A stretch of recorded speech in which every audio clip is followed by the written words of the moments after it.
Hey, good afternoon. Welcome to Freight Forecasting. I'm Michael Vincent, Freight Forecaster here at FreightWaves, and today we're going to take a little different tact in the show, and I've got a guest on joining us via Skype is Jason Roberts, who is president of Avenger Logistics, and they utilize obviously data and analytics to understand what's happening tactically in the markets, especially in these times. It's very, very important to understand real time what is going on. And so I thought it'd be interesting to bring in from an actual in the weeds broker perspective and what they use, and to go through this freight forecasting and kind of understand it from a different perspective. You've seen me and our lead economist, and Zach Strickland, our freight director of freight market intelligence, talk about this. But here's real life from Jason. So Jason, are you there? Yes, sir. I am here. How are you, sir? Thanks for coming on. I appreciate you coming on the show. Thanks for having me, Mike. We're happy to talk about how Sonar's helping us in our neck of the woods. So happy to be on. Awesome. So, Jason, can you give a little background maybe about yourself and Avenger so that people understand the perspective that you're coming from with your business, what your niche is, what you guys are looking at? Yeah. So I'm the president of Avenger Logistics. We are a full-service 3PL based out of Chattanooga, Tennessee. We do also have an office in Minneapolis.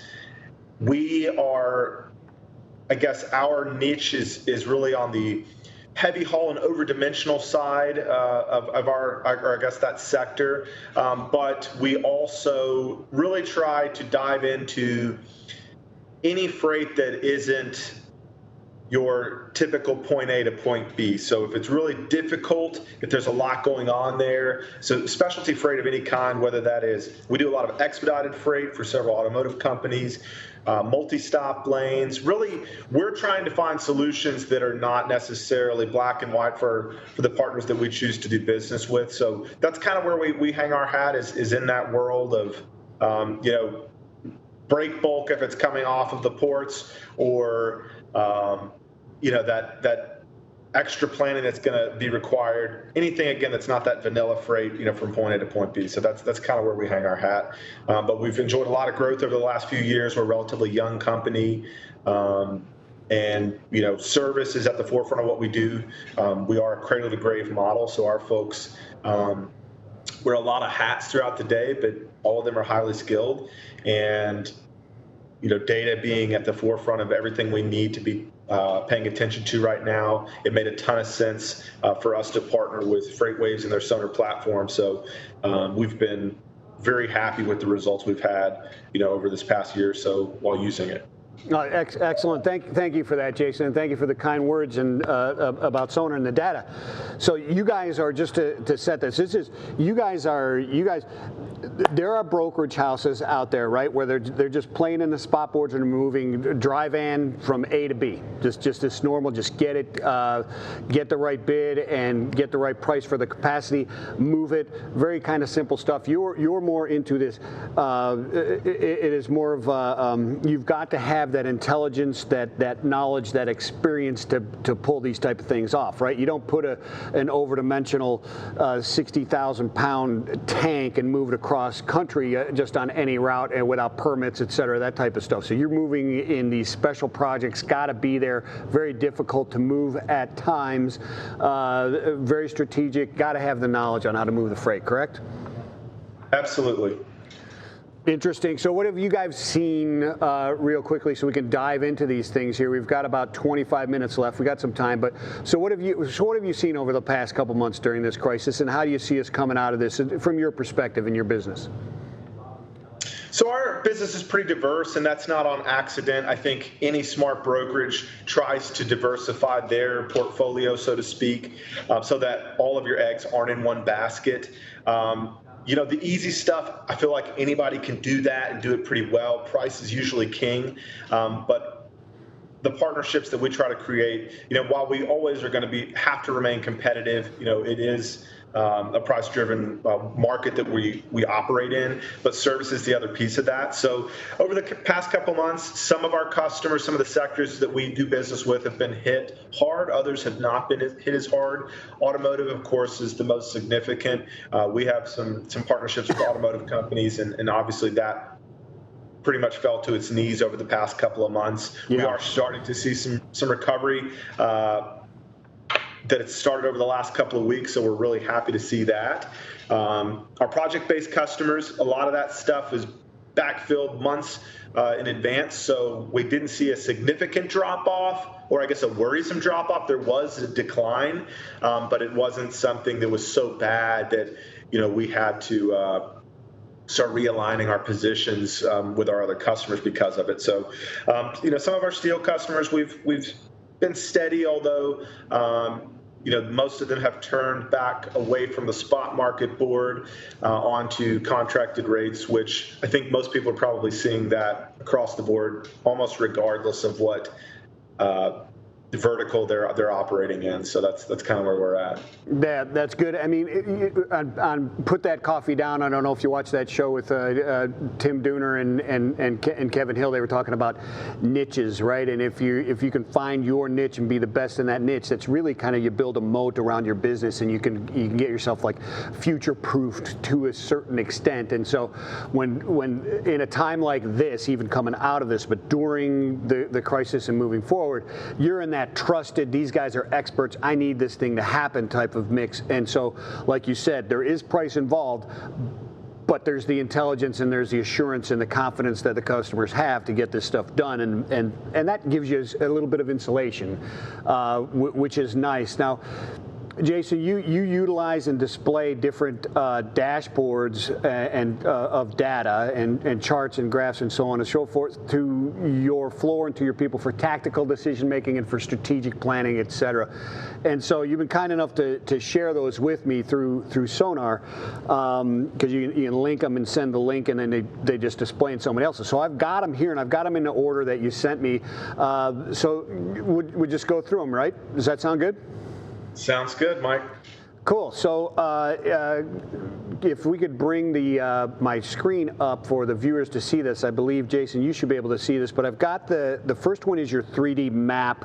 I've just named it map widget, but you've got markets by haul in color, and then you've got markets by outbound tender market share in the height, and so what we're looking at is the darker blues are more towards a head haul market, the darker reds are more towards a back haul market, meaning there's much more inbound than outbound, and the higher levels, and I'll just kind of so you can see the 3D on this, the higher levels here mean that they are larger markets, meaning more market share.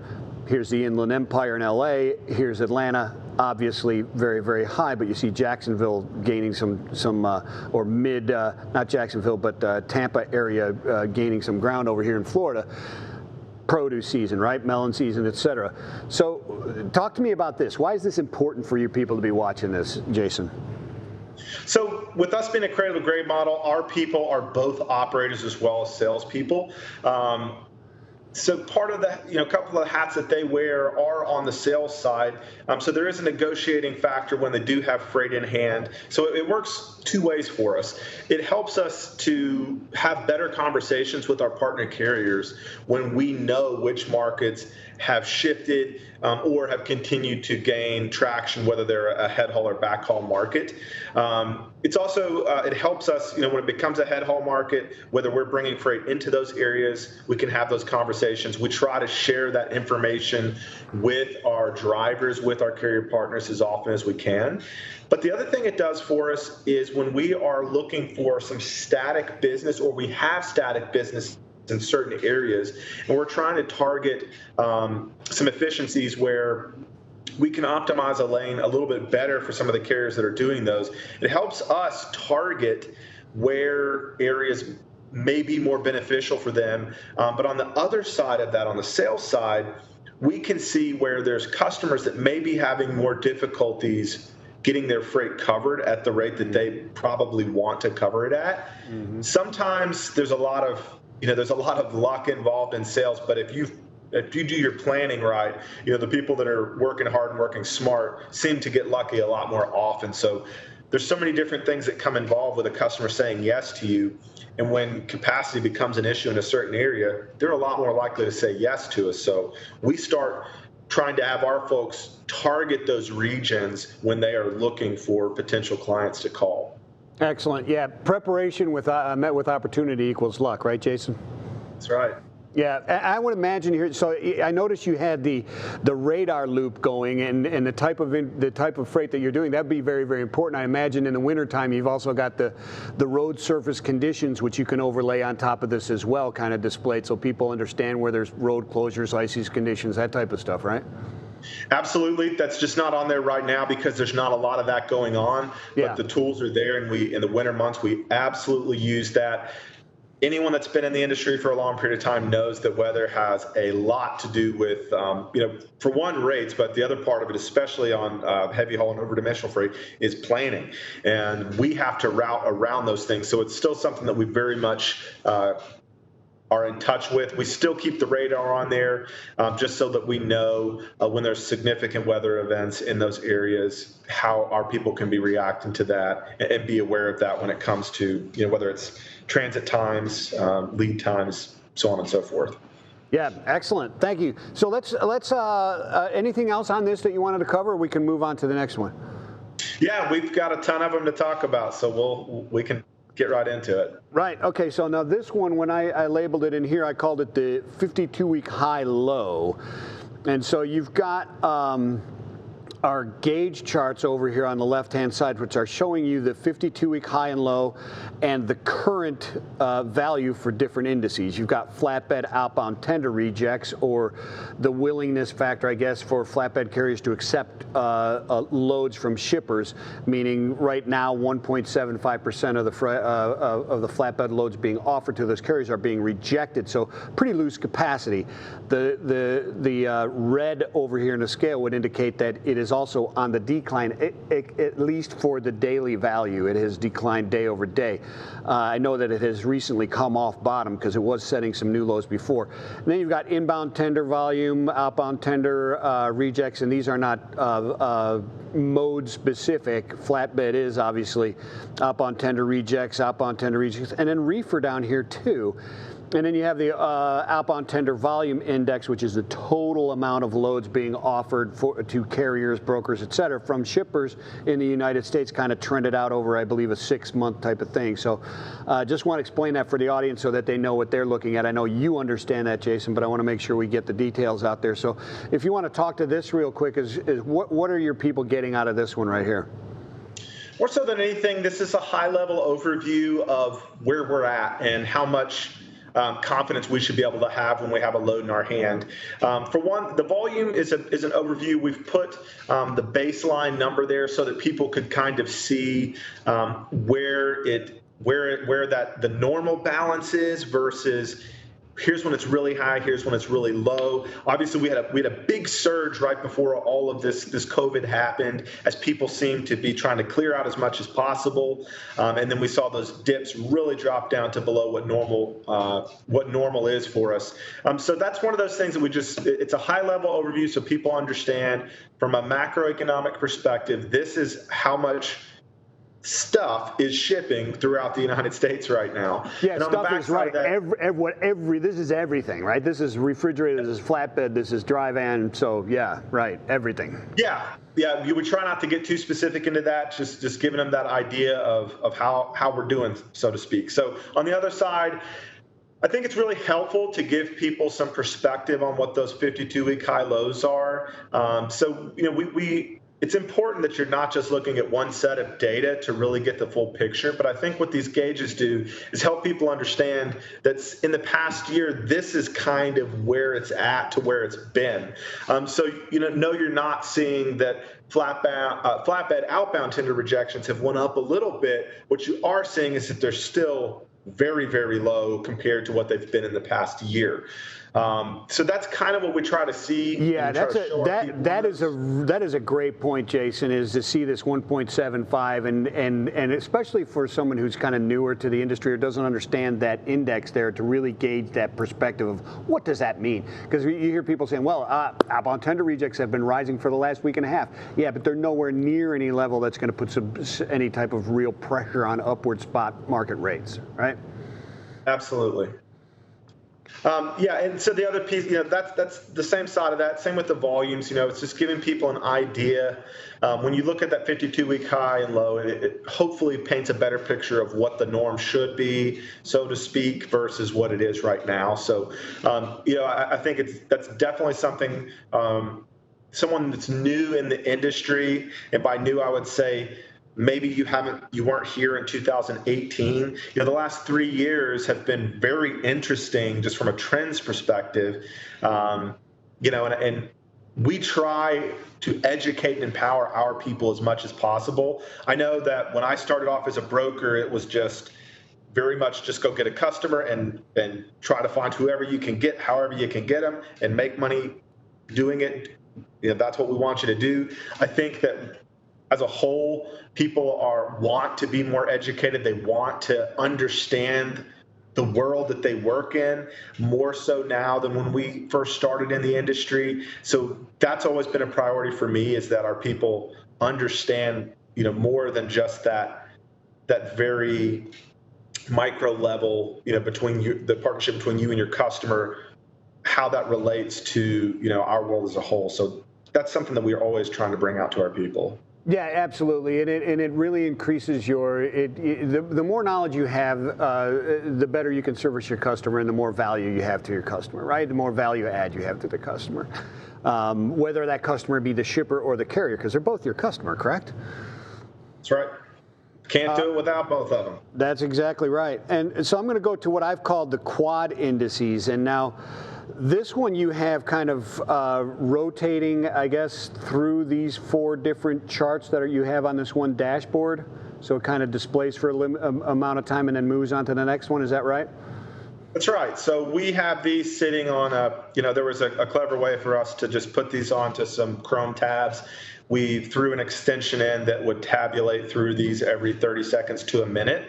But these are really good, especially for a newer broker who doesn't necessarily understand where we are and where we've been. So that's why I've included past years on here. So this one gives you that fuller picture of here's what volumes have been in the last couple of years, which typically have followed a similar trend until this pandemic, where you see this really outstandingly high amount of volumes followed by an abnormal dip that we've seen. And right now, this will be a much cleaner chart in a month when we have Memorial Day, so there's a little drop here at the very end, but that'll start to return back up to normal. But that's again right, giving us that view that really paints the picture for the last few years.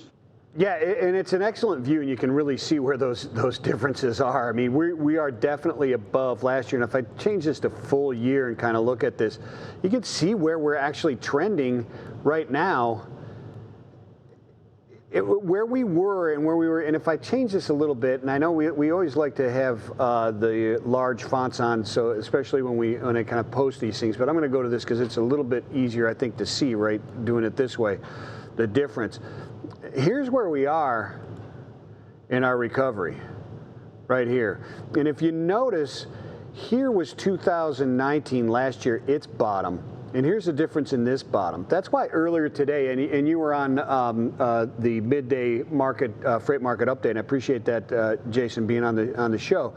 But we talked with Zach Strickland a little bit, our director of freight market research, and I said, I'm thinking we might break 11 sometime in June. We're definitely coming back over 3, because if you look at the way this is reacting versus 2019 and the upward tick in volumes in the industry coming on, I have no reason to believe that this steep recovery that comes after most holidays isn't going to happen. And if it does, well, last year's recovery took us to 10.4, right? Yeah, what we're seeing is lots of recovery on our end. I don't think that's going to stop. Certainly not in the summer months for us. I'm with you on that. I think that we're going to see some really impressively quick recovery rates that come into play. And, unfortunately, I think that's all but over with when it comes to, I know Zach and Craig had a bet, and it seems that Craig is going to be right on that one. Yeah, I think he is too. We were all secretly hoping that he was going to be right, but that Zach would win the debate. But and it looks like that's what's coming to fruition, which is cool. But the next one on here was tender rejections, and now this is rejections all capacity, so flatbed, refrigerated, and dry van, United States. So this is the willingness of carriers to accept loads, right? They don't have better options out there, so they're taking the loads. And you can see you had it on, I believe you had it on a 6 month. I can change that if you didn't, but if you'd like to speak to that a little bit. Yeah, so I like to put this one on a 6 month one, particularly right now. I think it's always good to play around with what those charts look like. In the 6 month view, this really shows you how significant the level or the lack of rejections that there have been over the past 2 months. It's truthfully like nothing I've seen in the industry as long as I've been in it. And that is a great tool for people to understand on a customer level. They should know that on their side, not that I want to share that secret with them necessarily, but I tell our people, look, if you've got a load, you've got the power right now. And by that would just mean, be confident with and thoughtful about who you're using. When you're selecting the carrier that's going to be doing that, let's make sure that we're taking care of the guys that have taken care of us during the tough times. There's a 5-year look at it. Yeah. I think that's yeah, it's insane. It's like nothing we've seen. So I think that it does a couple things for us. It helps us know that, again, when you've got a load that you got to treasure that. And I think that the carriers feel the same way about that right now. But it also helps us understand kind of where we're at with prospective customers, their willingness to open the door for us right now. It's understandable in a lot of those, if they're price driven, that there's not a huge need because everybody's knocking on their door and everybody's taking every load that they've got right now. So that's kind of the world that we've been in over the last couple months. Yeah. And that's a solid argument for know what's happening in the market and be valuable to your customer beyond just getting them a decent price, right? So I pulled up another one here, Jason. This is the third one, and we've got like 3 more we want to go to. We got about 7 minutes left here, so we can touch base on these a little bit. But this one next, you have the outbound tender volume index, and then you're comparing it to the outbound tender rejects total USA.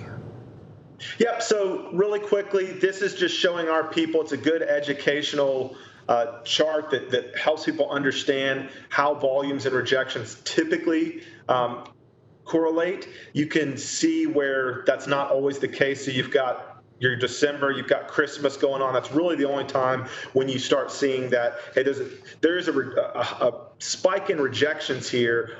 At the same time, a large dip in volumes, but we know why that is because drivers are going home to spend time with their families. Yeah. Versus the normal rise in volumes typically has that corresponding rise in volume. Although over the last year and a half, 2 years, because of the amount of overcapacity. Because so many companies went and bought all these trucks a couple years ago, that hasn't returned to a, I guess, quote unquote, normal balance of supply and demand. There's still just been so much extra capacity that even with the large surges in volume, there was enough capacity. There was more than enough capacity to handle that. Yeah, and you're right. When you look at it overall, it doesn't have that. It does still have an effect, not like it did in 2018 when obviously the volumes exploded. Now capacity has caught up and really exceeded that. Now you really got to dig into those different markets and see where that fragmentation is, because it still occurs even today. We've got high upward pressure in certain markets in the spot market. It just depends on where you're at, because industries coming on board, shutting down, imports up, they're down. Domestic rail is actually looking pretty good, but international rail boxes moving intermodally are terrible, etc. But this last one you've got here on this particular one is the outbound tender reject versus the DAT VF VNU, which is the national freight futures price or spot market price. Yep. So this one is really just to show people where the kind of buy-in here is. That Sonar platform, the data is near time as we can get.